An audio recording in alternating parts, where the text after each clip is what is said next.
Assalamualaikum warahmatullahi wabarakatuh. Kami dari kelompok 11 Kak Bisnis akan memaparkan hasil diskusi kelompok kami mengenai regulasi terkait kode etik profesi akuntan di Indonesia. Langsung saja ke pembahasan yang pertama, ada etika profesi. Menurut Kaiser dalam Suari Lubis tahun 1994 mengatakan bahwa etika profesi merupakan pola hidup berupa keadilan dalam memberikan pelayanan profesional kepada masyarakat dengan penuh ketertiban dan keahlian sebagai bentuk melaksanakan tugas berupa kewajiban terhadap masyarakat. Dan yang kedua ada profesi akuntan. Profesi akuntan merupakan semua bidang pekerjaan yang menggunakan keahlian di bidang akuntansi, termasuk akuntan publik, akuntan internal yang bekerja di perusahaan industri, keuangan dan dagang, akuntan yang bekerja di pemerintahan, dan yang terakhir akuntan sebagai tenaga pendidik. Dan yang ketiga ada etika profesi akuntan. Etika profesi akuntan merupakan suatu ilmu yang mempelajari tentang perilaku perbuatan baik dan buruk manusia sejauh pemikiran yang dapat dipikirkan oleh manusia terhadap suatu pekerjaan yang memerlukan pelatihan dan penguasaan khusus terhadap pengetahuan di bidang akuntan atau di bidang akuntansi. Selanjutnya ada prinsip etika akuntan. Landasan dasar kode etik yang ditetapkan Ikatan Akuntan Indonesia atau IAI menekankan kepada pentingnya prinsip etika bagi akuntan. Artinya, pertama, keanggotaan dalam Ikatan Akuntan Indonesia bersifat sukarela. Dalam menjadi anggota, setiap akuntan dituntut atau memiliki kewajiban dalam menjaga kedisiplinan diri melebihi dari apa yang telah ditetapkan atau dasar hukum yang telah ditetapkan. Kedua, prinsip etika profesi dalam Kode Etik Ikatan Akuntan Indonesia menyatakan pengakuan profesinya terhadap tanggung jawabnya kepada publik, pengguna jasa akuntan, dan rekan. Prinsip ini membantu anggota dalam menjalankan atau memenuhi tanggung jawab profesionalnya. Dan yang selanjutnya adalah prinsip yang tercantum dalam Kode Etik Ikatan Akuntan Indonesia. Yang pertama, tanggung jawab profesi, dan yang kedua, kepentingan publik, dan yang ketiga, integritas, yang keempat, objektivitas, yang kelima, kompetensi dan sikap kehati-hatian, keenam, kerahasiaan, yang ketujuh, perilaku profesional, kedelapan, standar teknis. Selanjutnya akan disampaikan oleh teman saya. Di sini saya akan menerangkan materi mengenai profesi dan karakteristik profesi akuntan. Menurut Wegen et al. 2011 menyatakan bahwa pada umumnya profesi akuntansi diperlukan pada 4 bidang, yaitu akuntan publik, akuntan perusahaan, akuntan pendidik, dan akuntan pemerintah. Yang pertama yaitu akuntan publik. Ketentuan mengenai akuntan publik di Indonesia diatur dalam Undang-Undang Republik Indonesia Nomor 5 Tahun 2011 tentang Akuntan Publik dan Peraturan Menteri Keuangan Nomor 17/PMK 01/2008 tentang Jasa Akuntan Publik. Yang kedua yaitu akuntan perusahaan. Hansen dan Mowen 2009 mengemukakan pekerjaan akuntansi dalam perusahaan dapat dikelompokkan menjadi dua, yaitu akuntansi manajemen dan akuntansi keuangan. Yang ketiga yaitu akuntan pendidik. Akuntan pendidik dalam melaksanakan tugasnya berpedoman pada tridharma perguruan tinggi, yaitu pengajaran, penelitian, dan pengabdian kepada masyarakat. Dan yang terakhir yaitu akuntan pemerintah. Akuntan pemerintah adalah akuntan yang bekerja pada badan pemerintah seperti departemen-departemen, BPKP, BPK, dan Dirjen Pajak pada lembaga-lembaga tersebut. Akuntan dapat menjalankan fungsinya sesuai dengan keahlian yang diperoleh dari lembaga pendidikan menurut Sumarso tahun 2004. Yang selanjutnya yaitu Kode Etik Profesi Akuntansi. Regulasi sendiri adalah suatu perangkat prinsip-prinsip tentang tingkah laku, perilaku bisnis atau profesi yang ditetapkan sendiri oleh kalangan bisnis atau profesi itu. dan berlaku bagi kalangan sendiri dan dalam hubungan-hubungan dengan pihak-pihak lain. Kode etik akuntan merupakan norma dan perilaku yang mengatur hubungan antara auditor dengan para klien, antara auditor dengan sejawatnya, dan antara profesi dengan masyarakat. Lembaga yang menaungi profesi akuntan di Indonesia adalah Ikatan Akuntansi Indonesia atau IAI. Yang selanjutnya, secara garis besar, kode etik dan perilaku profesional yaitu yang pertama yaitu kontribusi untuk masyarakat dan kesejahteraan manusia. Yang kedua yaitu hindari menyakiti orang lain. Yang ketiga yaitu bersikap jujur dan dapat dipercaya. Yang keempat yaitu bersikap adil dan tidak mendiskriminasi. Yang kelima yaitu hak milik yang termasuk hak cipta dan hak paten. Yang keenam yaitu memberikan kredit yang pantas untuk properti intelektual. Yang ketujuh yaitu menghormati privasi orang lain, dan yang terakhir yaitu kepercayaan. Selanjutnya, dalam dunia lembaga akuntansi ada yang namanya kode etik profesi akuntansi. Seorang akuntan profesional harus memiliki etika profesi akuntansi. Di Indonesia, kode etik ini digawangi oleh organisasi profesi akuntansi Ikatan Akuntan Indonesia atau IAI. Adapun tujuan dari kode etik profesi akuntan di antaranya yaitu untuk meningkatkan mutu organisasi profesi, untuk menjaga dan memelihara kesejahteraan para anggota, untuk menjunjung tinggi martabat profesi, untuk meningkatkan mutu profesi, untuk meningkatkan pengabdian para anggota profesi, untuk meningkatkan layanan di atas keuntungan pribadi, dan yang terakhir yaitu mempunyai organisasi profesional yang kuat dan terjalin erat. Selanjutnya akan dibahas oleh teman saya. Di sini saya akan membahas tentang standar umum dan prinsip akuntansi. Standar umum itu ada 4. Yang pertama, kompetensi profesional.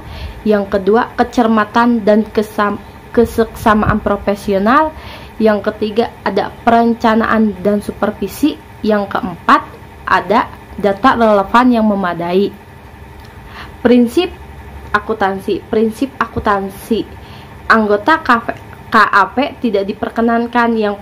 Yang pertama, menyatakan pendapat atau memberikan penegasan bahwa laporan keuangan atau data keuangan lain suatu entitas disajikan dengan prinsip akuntansi yang berlaku umum. 2. Menyatakan bahwa ia tidak menemukan perlunya modifikasi material yang harus dilakukan terhadap laporan atau data tersebut sesuai dengan prinsip akuntansi yang berlaku. Undang-undang profesi akuntansi. Nah, rancangan undang-undang profesi akuntansi itu untuk mengawasi akuntansi publik, khususnya kode etik. Departemen Keuangan mempunyai aturan sendiri, yaitu Peraturan Menteri Keuangan (PMK) Nomor 17 Tahun 2008 yang mewajibkan akuntan dalam melaksanakan tugas dari kliennya berdasarkan SPAP (Standar Profesi Akuntansi Publik) dan Kode Etik. SPAP dan Kode Etik diterapkan oleh asosiasi profesi berdasarkan internasional. Misalkan dalam auditing, SPAP berstandar kepada International Auditing Standard. Nah, di sini juga ada aplikasi kode etik. Nah, sanksi administrasinya ada dalam Undang-Undang Nomor 5 tahun 2011. Yang pertama, rekomendasi untuk melaksanakan kewajiban tertentu. Jika AP melakukan pelanggaran ringan sebagai ketentuan pasal 13, 17, 19, 25, 27, 32, 34, dan 35 Undang-Undang Nomor 5 Tahun 2011 dan melakukan pelanggaran terhadap SPAP (Standar Profesi Akuntansi) dan kode etik yang tidak berpengaruh terhadap laporan keuangan yang diterbitkan. Kedua, sanksi tertulis yang dikenakan pada pelanggaran AP dan KP tersebut melanggar ketentuan pasal 4 dan 30 ayat 1 huruf A, B, F pasal 31 melakukan pelanggaran SPAP serta kode etik yang berpengaruh terhadap laporan yang diterbitkan namun tidak signifikan. Yang ketiga, sanksi pembatasan pemberian jasa kepada jenis entitas tertentu seperti bank, pasar modal jika AP dan KP melakukan pelanggaran cukup berat. Pelanggaran yang dimaksud jika AP dan KP melanggar SPAP dan kode etik yang berpengaruh terhadap laporan yang diterbitkan. Selanjutnya, di sini ada pengertian sertifikat profesional akuntansi. Sertifikat profesional akuntansi adalah suatu pengakuan resmi atas keprofesionalan seseorang pada suatu bidang yang ia jalani pada pasar tenaga kerja. Sertifikat profesional memberikan nilai tambah bagi pemegangnya. Sertifikat profesional tersebut juga dapat membedakan tingkat dan kemampuan pemegang sertifikat dengan yang tidak memiliki sertifikat. Selanjutnya ada jenis-jenis sertifikasi akuntan di Indonesia. Yang pertama, Certified Public Accountant atau akuntan publik tersertifikasi adalah sertifikasi yang diberikan untuk profesi akuntan publik. Lembaga yang mengeluarkan sertifikat ini di Indonesia adalah Institut Akuntan Publik Indonesia atau IAPI. Yang kedua, Certified Internal Auditor atau CIA. CIA adalah sertifikat profesi auditor internal dalam profesi akuntansi. Sertifikat ini dikenal luas di beberapa negara. CIA sendiri dikeluarkan oleh Institute of Internal Auditor yang berpusat di Florida, Amerika Serikat. CIA adalah salah satunya gelar sertifikasi yang diterima secara global untuk profesi auditor internal. Yang ketiga ada Certified Management Accountant atau CMA. Sertifikat CMA diberikan kepada akuntan manajemen yang bekerja di sebuah perusahaan. Sertifikat CMA dikeluarkan oleh Institute for Certified Management Accountant atau ICMA yang berlokasi di Australia. Di Indonesia, ICMA memiliki cabang yang juga mengeluarkan sertifikasi CMA, yaitu IPMI International Business School.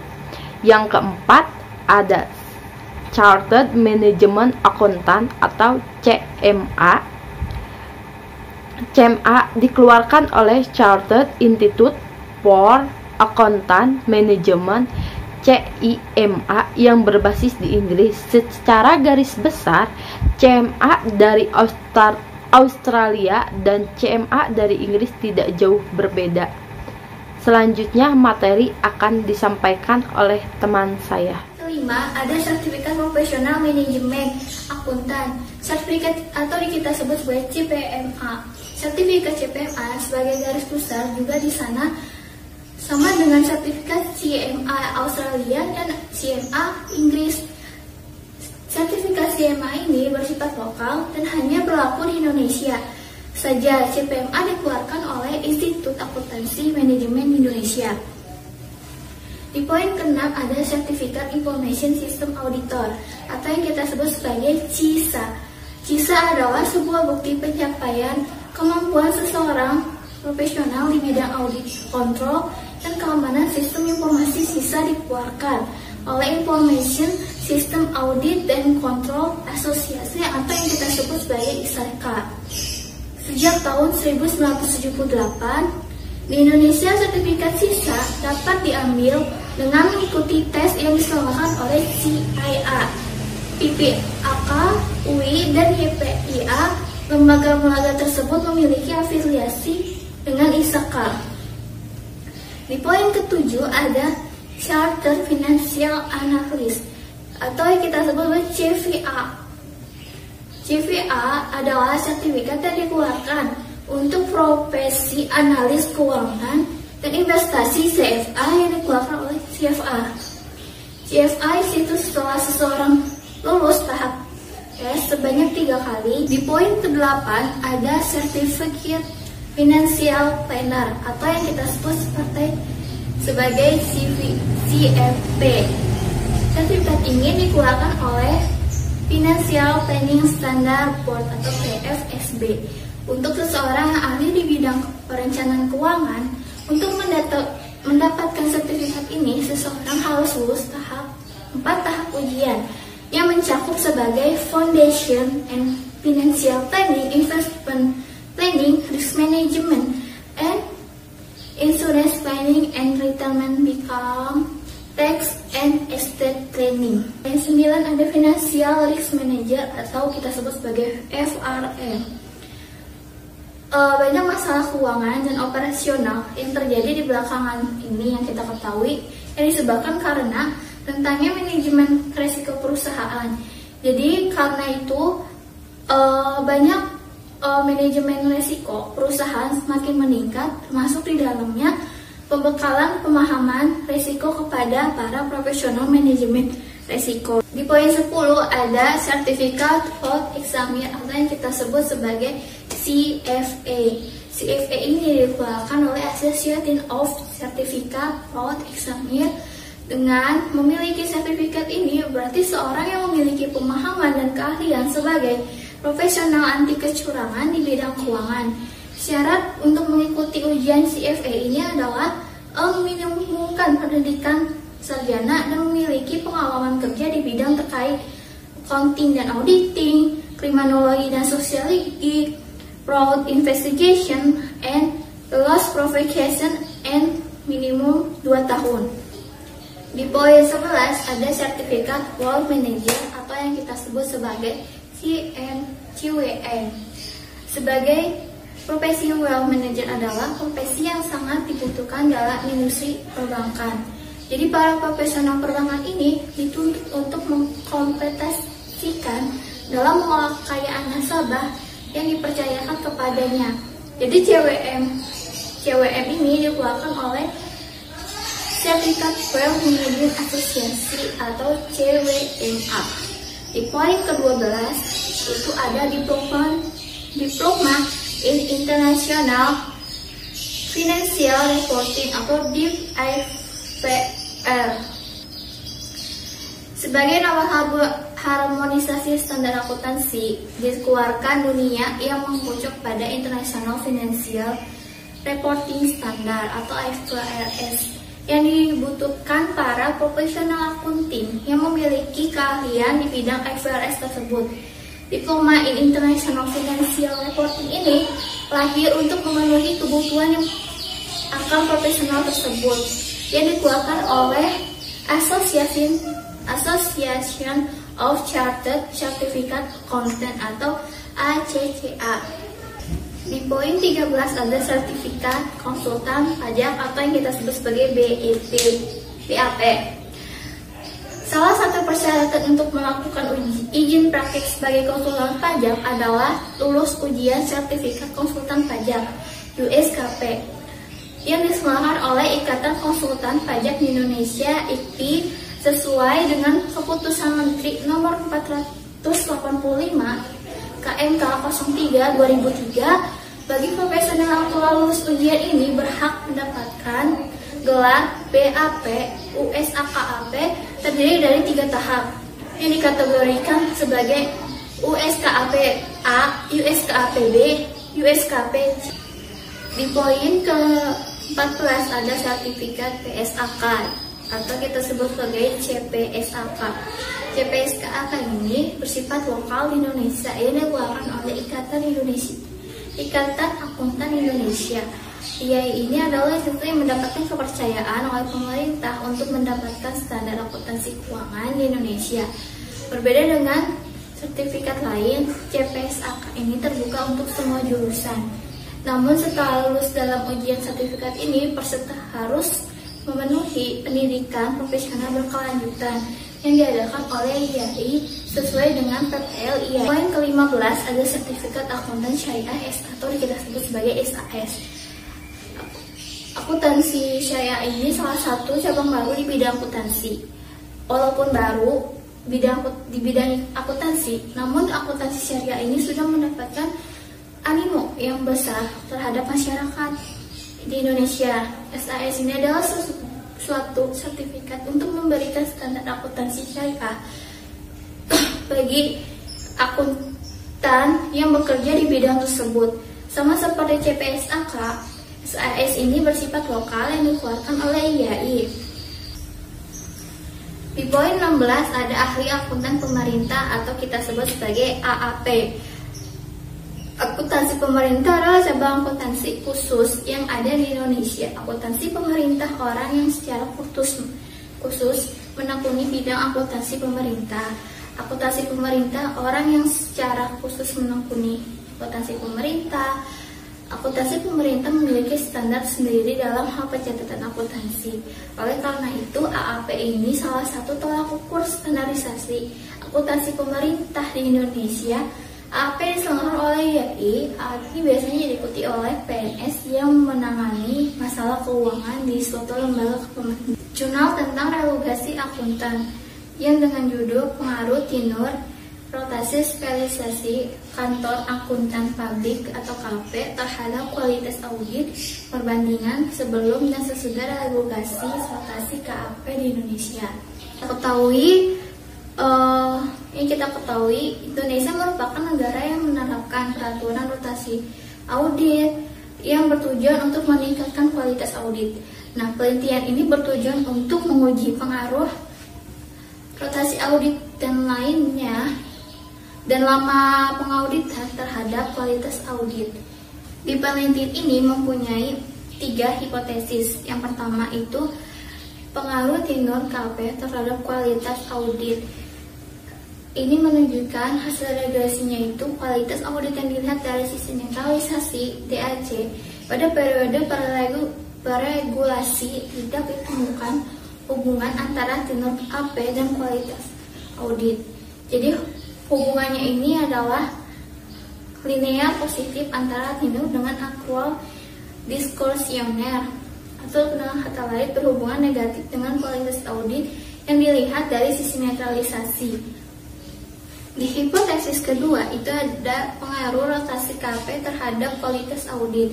Di hipotesis kedua ini menyatakan bahwa rotasi KP berpengaruh terhadap kualitas audit tidak terbukti pada penelitian ini kecuali untuk kualitas audit yang dilihat dari sisi netralisasi pada periode peregulasi dan pada periode pasca regulasi. Untuk kualitas audit yang dilihat dari sisi timeless. Di hipotesis ketiga itu ada pengaruh spesialisasi audit terhadap kualitas audit. Pada periode peregulasi, variabel spesialisasi berpengaruh positif.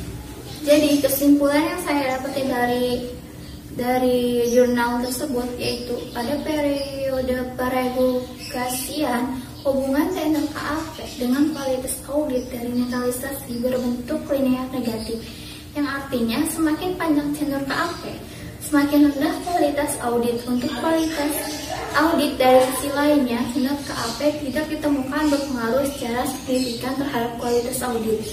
Jadi pada periode pasca relokasi ditemukan hubungan bentuk kuadratik konveks antara tenor KAP dan kualitas audit dari sisi netralisasi dan timeless. Dari sisi netralisasinya, pada awal penugasan audit, kualitas audit akan turun dahulu sampai 10 tahun. Baru kemudian naik, sedangkan sisi timeless itu penurunan kualitas audit sampai tahun ke 1,5 tahun. Jadi setelah ini kualitas auditnya naik, dari sisi rasional predisisi predictability tenor KAP tidak signifikan mempengaruhi kualitas audit. Panjang tenor KAP, semakin rendah kualitas audit. Untuk kualitas audit dari sisi lainnya, tenor KAP tidak ditemukan berpengaruh secara signifikan terhadap kualitas audit. Jadi pada periode pasca relugasi ditemukan hubungan bentuk kuadratik konveks antara tenor KAP dan kualitas audit dari sisi netralisasi dan timeless. Dari sisi netralisasinya, pada awal penugasan audit, kualitas audit akan turun dahulu sampai 10 tahun. Baru kemudian naik, sedangkan sisi timeless itu penurunan kualitas audit sampai tahun ke 1,5 tahun. Jadi setelah ini kualitas auditnya naik, dari sisi rasional, predictability tenor KAP tidak signifikan mempengaruhi kualitas audit. Sekian dari kelompok kami. Kurang lebihnya mohon maaf. Wabillahi taufiq wal hidayah. Wassalamualaikum warahmatullahi wabarakatuh.